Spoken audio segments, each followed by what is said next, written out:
Oh, honey, hold on to your halas. We're diving headfirst into Jamie Ogle's As Sure as the Sea. And let me tell you, this book is wetter than a baptism in a tsunami. I mean, just listen to this line. His gaze lingered on the swell of her faith, a beacon in the storm-tossed sea of his doubt. Swoon.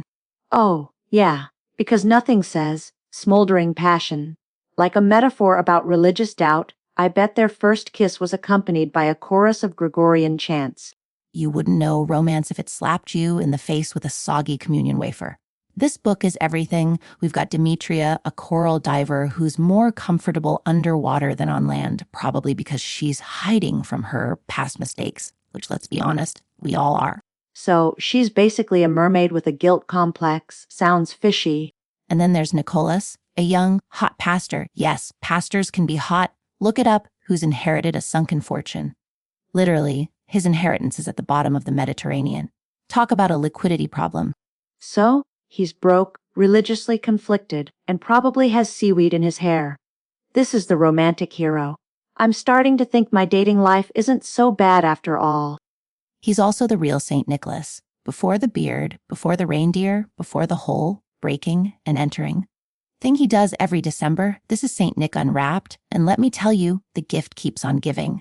Okay, I'll admit, a pre-Santa is a unique selling point, but is it enough to overcome the fact that this book is apparently set during the Roman persecution of Christians?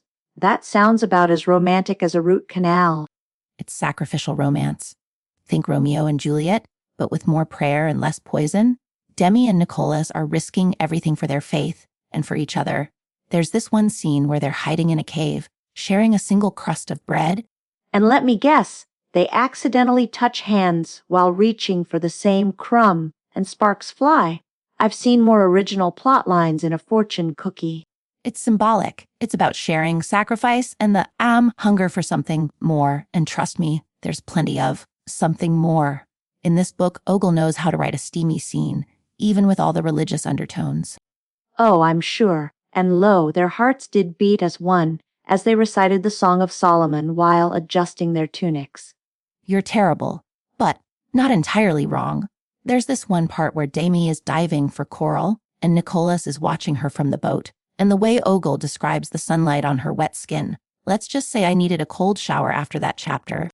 So, it's basically 50 Shades of Grey meets The Passion of the Christ.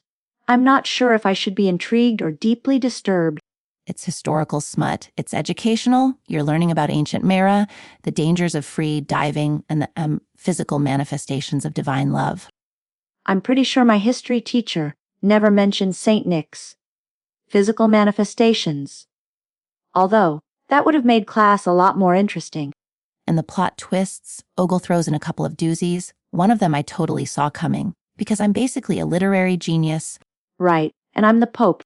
But the other one completely blindsided me. I actually gasped. In public while drinking a latte. It was embarrassing.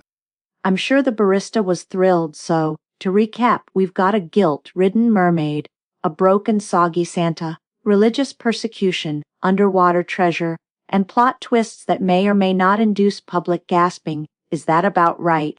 You forgot the steamy bits, the longing glances, the accidental touches, the fervent prayers for deliverance.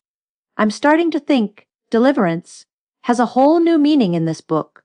It does, and it's glorious. Look, even if you're a cynical, romance-hating grump, there's something in As Sure as the Sea.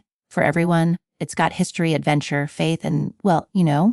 I'm still not convinced, but I will admit, the idea of a young, ripped Saint Nick fighting off Roman soldiers while simultaneously wooing a coral diver is strangely compelling. See, I knew I'd convert you.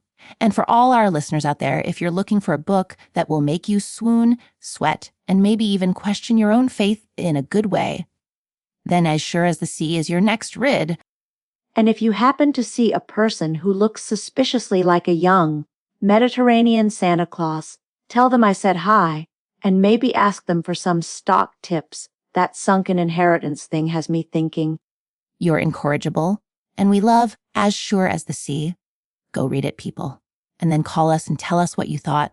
Did it make you want to dive into the deep end of love? Or just take a cold shower? We want to know. And that is all for this segment from us at Heart Book Radio.